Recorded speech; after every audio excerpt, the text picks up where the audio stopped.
UTN Radio. Here.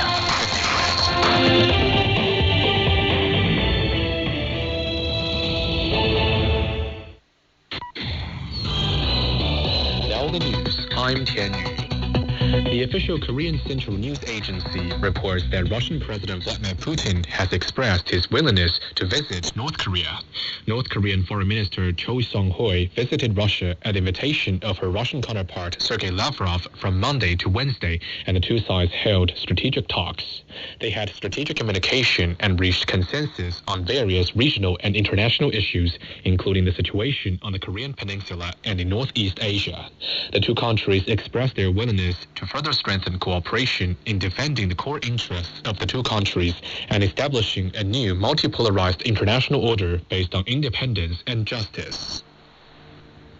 Chinese Foreign Minister Wang Yi has expressed the country's readiness to strengthen cooperation with Jamaica in various fields and enhance people-to-people exchanges.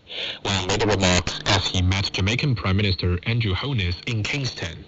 The Chinese Foreign Minister hailed the achievements brought by the joint construction of the Belt and Road Initiative and stressed the need for both countries to share governance experience with each other. Holness thanked China for unwavering support in difficult times. He added that Jamaica will continue to uphold the One China principle and prioritize developing ties with China. Wang Yi has also met with Jamaican Foreign Minister Kamina Johnson-Smith. Alistair Beverstock has more. Jamaica reaffirmed its commitment to the One China policy, as well as expressing its intentions to deepen political ties, deepen and trade ties and commercial ties. Kamina Johnson-Smith also expressed the desire for this small Caribbean island to deepen ties, further infrastructure. Since Jamaica joined the Belt and Road Initiative in 2019, China has built more than $1 billion of highways throughout Jamaica, and that is, more infrastructure is on the way. And finally, Jamaica's foreign minister wanted to thank China particularly for China's solidarity with Jamaica during the COVID-19 pandemic. This is a Caribbean island where tourism makes up a big part of the economy, so as you can imagine, that went through the floor during the COVID-19 pandemic. And who was there to help Jamaica in its time of need of PPE and vaccines? China. A passenger plane has crashed in Badakhshan province in northern Afghanistan. Local authorities have sent a team to the Topkana area near the crash site. The World Health Organization says most hospitals in the Gaza Strip have stopped working. Only 15 of them are partially functioning, and they're operating at up to 3 times their capacity, facing a lack of fuel and medical supplies. A number of U.S. military personnel have been injured in a missile attack on an airbase in western Iraq. The U.S. military's Central Command says an Iran-backed militia targeted the Al-Assad airbase with ballistic missiles and rockets on Saturday evening. It is the latest in a series of attacks on U.S. positions in the region since the conflict between Israel and Hamas broke out last October.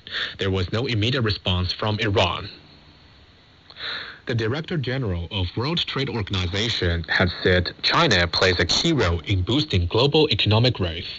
Ngozi Okonjo-Iweala made a comment on the sidelines of the World Economic Forum in Davos.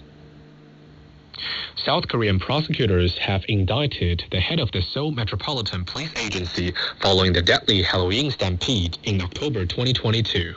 Kim Kwang-ho is accused of contributing through negligence to the tragic incident that saw nearly 160 people killed in the South Korean capital.